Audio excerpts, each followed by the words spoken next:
સૌરાષ્ટ્રના ઘેડ પ્રદેશમાં આવેલા બાલા નામના ગામમાં એક સ્ત્રી ભક્ત થઈ ગયા, જેમનું નામ કાનબાઈ હતું.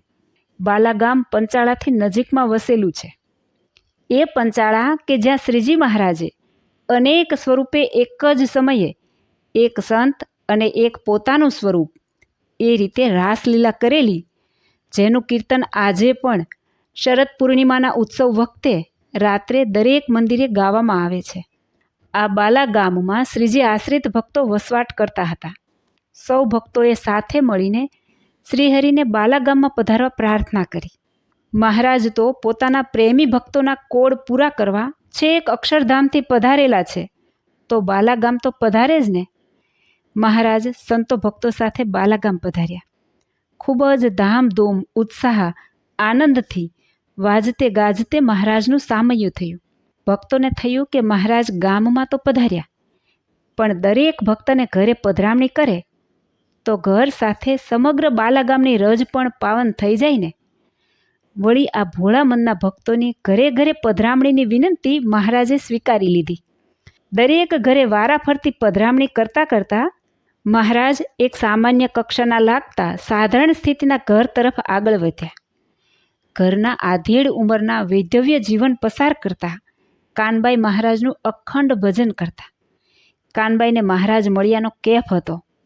ગામની સ્ત્રીઓને મહારાજના મહિમાની વાતો સંભળાવતા. તેમને મહારાજ પર અપાર પ્રેમ હતો અને એમના પ્રેમને વશ થઈને જ મહારાજ તેમને ત્યાં પધારતા હતા. કેવું મનોરમ્ય દ્રશ્ય હશે એ! કાનબાઈ મહારાજના આગમનની સઘળી તૈયારીઓ કરીને મહારાજની રાહ જોતા ઊભા છે. ત્યાં ભક્તોએ આવીને સમાચાર આપ્યા, કાનીમાં, તમારે ત્યાં મહારાજ પધારી રહ્યા છે. આ સાંભળતા તો પગમાં જોર આવી ગયું. અગાઉથી તૈયાર રાખેલી પૂજાની થાળી લઈને આંગણામાં ઊભા રહ્યા. શ્રીહરિ ધીમી ચાલે ચાલતા મંદ હાસ્ય કરતાં કરતાં કાનબાઈના આંગણામાં પહોંચી ગયા. કાનબાઈએ શ્રીહરિને ફૂલ, ચોખા વગેરેથી વધાવ્યા, પંચાંગ પ્રણામ કર્યા અને ફૂલડા વેરતા મહારાજને ઘરમાં અંદર પધારવા આગળ ચાલવા માંડ્યા. મહારાજને અંદર આસન પર પધરાવીને આરતી કરી, ફરીથી પંચાંગ પ્રણામ કરીને કાનબાઈએ મહારાજને હાથ જોડીને વિનંતીથી પૂછ્યું, મહારાજ, હું તમને તમે જે કાંઈ ભેટમાં માગો તે દેવા માગું છું.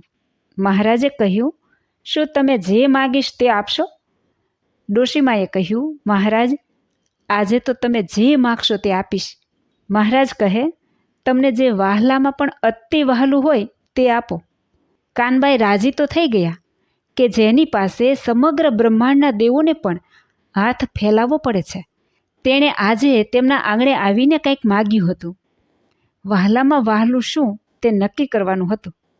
ઘરમાં ચોમેર દ્રષ્ટિ દોડાવી. વારાફરતી બધુંએ સામું આવતું ગયું, પણ છેવટે પોતાની મરણમૂડી અને પરંપરાગત ઘરેણા ધ્યાનમાં આવી ગયા. તે આપવાનો વિચાર કર્યો ત્યાં તો તેના બે દીકરાઓ પ્રેમજી અને દેવજી મહારાજની પોતાને ઘેર પધરામણીના ખબર મળવાથી ત્યાં શીઘ્રતાથી આવ્યા. તેમને એક તરફ બોલાવ્યા અને વાત કરતાં કહ્યું, આજે અખિલ બ્રહ્માંડના અધિપતિ દયા કરીને આપણે ઘેર પધાર્યા છે. મને એ બાબતની મૂંઝવણ થાય છે કે મહારાજને ભેટ શું આપવી. દીકરા બોલ્યા, માં, એમાં મૂંઝાવાનું શું હોય? આપણા તન, મન અને ધન મહારાજના જ દીધેલા છે, તો એ મહારાજ માટે જ હોય ને. ડોશીમાં ફરીથી બોલ્યા, મહારાજે તો મારી પાસે મને વહાલામાં વહાલું હોય તે માગ્યું છે. દીકરા કહે, એમાં અમને શું પૂછવાનું હોય? તમને જે વહાલામાં વહાલું હોય તે આપી દો.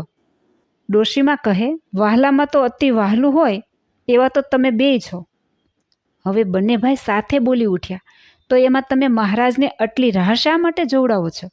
અમને સોંપી દો મહારાજના હાથમાં. ડોશીમાં કહે, ધન્ય છે તમને બે ભાઈઓને, તમે મારું વેણ નીચું ન પડવા દીધું. બંને દીકરાઓના હાથ પકડીને મહારાજ પાસે લાવીને કહ્યું, આ મારા બે દીકરાઓ મને વહાલા છે, જે તમને સોંપું છું. બંને દીકરાઓને મહારાજના ચરણ પાસે મૂકી દીધા. મહારાજની સાથેના હરિભક્તોની આંખોમાં આંસુ આવી ગયા. કેવો ત્યાગ, કેવું સમર્પણ!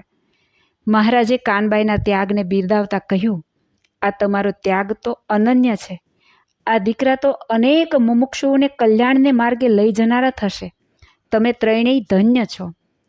મહારાજે આ બંને ભાઈઓને દીક્ષા આપી એકનું નામ રાખ્યું દહરાનંદ સ્વામી અને બીજાનું નામ રાખ્યું પ્રસાદાનંદ સ્વામી. આવો ત્યાગ કોઈ કરી શકે? હા, સ્વામિનારાયણ સંપ્રદાયના સ્ત્રી ભક્તો કરી શકે. જય શ્રી સ્વામિનારાયણ.